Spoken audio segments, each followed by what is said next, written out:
มอบให้หมดม้วนด้านหน้าเวทีเฮาได้อยู่ได้ย้อนฮักพวกเขามอบให้ทั้งในสาวพรสวรรค์เฮา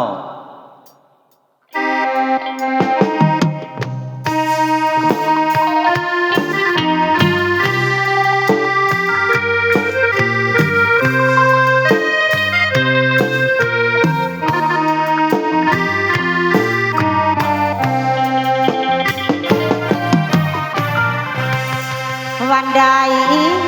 ปีบางกลางแวะมาบ้างหน่อยเป็นไร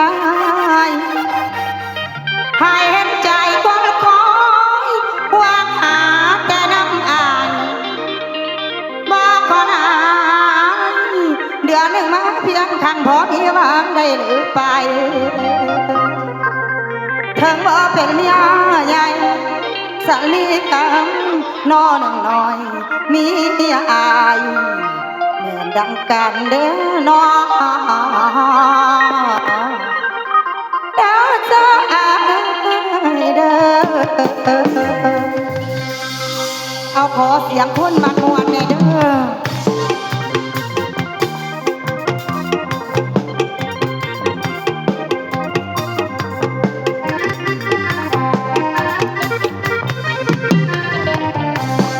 ใจสั่นบ้างฝากไม้สักวัน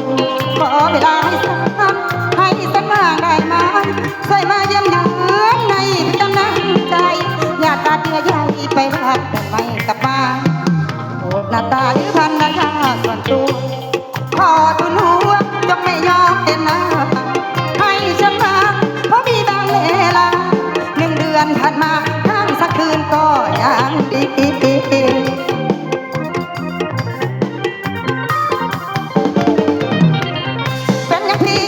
มาปอยเป็นอย่างพี่มาบ้าปอยให้น้องคอยเจอไม่ได้20 บาททั้งไงแน่ฮะอยากพอหน้าหัวพนกดสุดเลิศต้องหาทุนพูดแรงเศร้า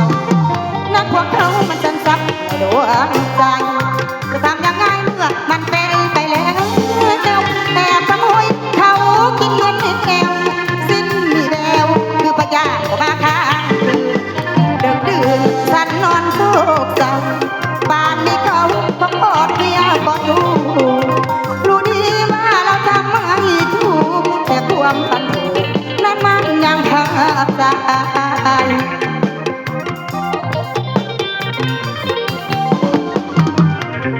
มาพอให้ดีใจน้ำแน่มาพอให้ดีใจน้ำแน่ได้มาได้พอได้ถามได้น้ำหนาได้นี่ลองพูดอีกยังอยู่บนท่าไถ่เถิดก็มีสิได้ก็ได้พบกันบ้างบันวางนั้นมีบางให้พี่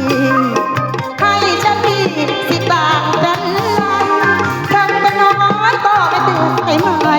นักล่าพอใจเรียกว่าเมียเหมือนกันความสัมพันธ์สัญยอมลืมตัวใครว่าสู้หลักหัวสะบานทนอดกันอยู่อย่างทรมาน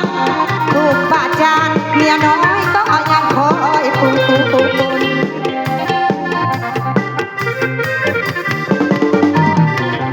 หัวใจวุ่นยามนอนดอกเบหัวใจวุ่นน้ำนอนดอกเบ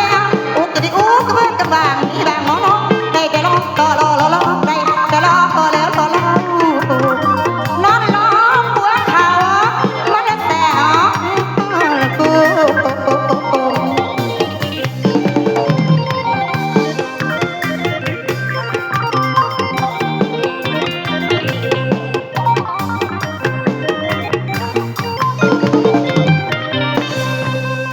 ขอบใจเด้อ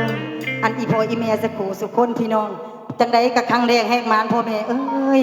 มื้อนี้ขอฝากซื้อฝากเสียงเลยเด้อนำหมอลำกระดอกฝ่าเพชรเถาเพิ่นว่ามื้อนี้สาวเสียงอ่อนคนสวรรค์มาหาอีพ่ออีแม่มื้อนี้ก็บ่มีหยังสิฝากอีพ่ออีแม่มีแต่เสียงฮัมและเสียงเพลงพี่น้องเอ้ยจังใดก็ขอฝากออกมุกออมใจเด้อเอาอาจารย์ดนตรีต่อลงให้แน่เพิ่นว่าเนาะ